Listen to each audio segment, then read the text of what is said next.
Hello students, ये science test series का 35वां part है, 35th पार्ट है। और अब हम लोग सबसे पहले, जैसा कि आप जानते हैं, 34वें पार्ट का उत्तर लेंगे और फिर उसके बाद 10 प्रश्न लेंगे, आप उसका प्रैक्टिस करेंगे। तो पहले प्रश्न को देखते। पहले प्रश्न का उत्तर है एड्रीनलिन। लरो या उरो हार्मोन कहलाता है एड्रीनलिन। और दूसरे प्रश्न का उत्तर है अधिवृक्क ग्रंथि। बीपी कंट्रोल करता है एड्रीनल ग्लैंड। ठीक है। और तीसरे प्रश्न का उत्तर है दंतवल्क इनामेल। शरीर का सबसे कठोर पार्ट जो है इनामेल होता है। जो दांत है ना आपका, उसका जो अपर पार्ट है, अपर का मतलब जो आगे का पार्ट है, वो इनामेल कहलाता है। और चौथे प्रश्न का उत्तर है यकृत। ये रीजनरेट हो जाता है, पुनरुद्ध भवन को प्रदर्शित करता है। पांचवें प्रश्न का उत्तर मस्तिष्क। मस्तिष्क का प्रत्यारोपण नहीं होता है। और छठे प्रश्न का उत्तर है 20। हमारे शरीर में एसेंशियल अमीनो एसिड की संख्या 20 होती है। और सातवें प्रश्न का उत्तर है संख्या में बढ़ जाएगी। अधिक ऊंचाई पर मानव शरीर में आरबीसी बढ़ जाती है। आठवें प्रश्न का उत्तर है कैल्शियम रक्त के जमने में मुख्य भूमिका निभाती है। आपको हिंट्स भी दे रहे हैं, उससे आपको ज्यादा फायदा होगा। नौवें प्रश्न का उत्तर है अधिवृक्क ग्रंथि, एड्रीनल ग्लैंड। ये ग्रंथि है जिसका संबंध शरीर की उत्तेजना से है। और 10वें प्रश्न का उत्तर है हीमोग्लोबिन की मात्रा सामान्य पुरुष में, वयस्क में 14.5 ग्राम होता है। ये एक्चुअली पूछा हुआ प्रश्न है एसएससी 2011 का सॉरी। तो चलिए प्रश्न लेते हैं। तो पहला प्रश्न शुरू करते हैं। पहला प्रश्न है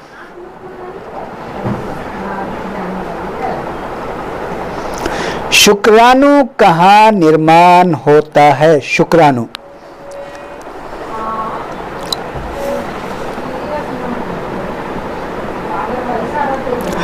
दूसरा प्रश्न आयोडीन युक्त हार्मोन कौन सा है? ये सारे प्रश्न आए हुए हैं आईएएस पीसीएस में, हर एक एग्जाम में। और जितना अब तक टेस्ट पूछ रहे हैं सारे इंपॉर्टेंट है, किसी को आप मिस नहीं कीजिए, सारा याद होना चाहिए। तीसरा प्रश्न जब व्यक्ति बूढ़ा हो जाता है, वृद्ध हो जाता है, तो सामान्यतः उसका रक्तदाब कैसा होता है? मतलब बढ़ जाता है या घट जाता है? यह क्वेश्चन आ चुका है यूकेपीसीएस में, इसलिए आप ध्यान रहे इन सब बातों का।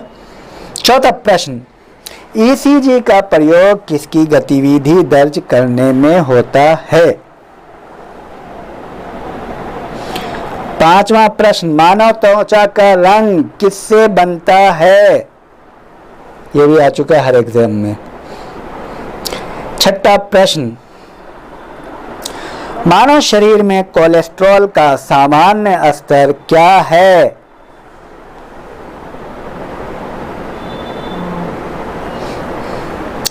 सातवां प्रश्न आंख के रेटिना के परंपरागत कैमरा के किस भाग से तुलना की जा सकती है?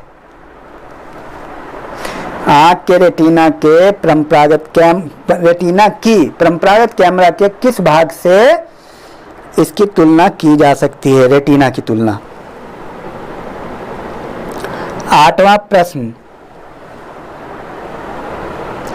मनुष्य में सामान्य निरंतर फास्टिंग रुधिर शर्करा स्तर प्रति 100 ml रुधिर होती है, कितना होता है?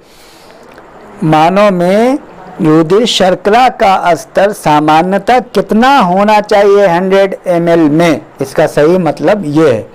आपको बताया कि एग्जाम में जो क्वेश्चन आते हैं उसमें काफ़ी जटिल शब्दों का प्रयोग होता है, तो इन कलाबाजी को आपको सीखना पड़ेगा।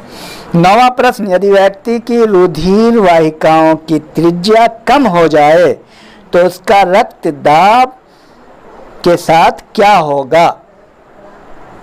बढ़ेगा या घटेगा? और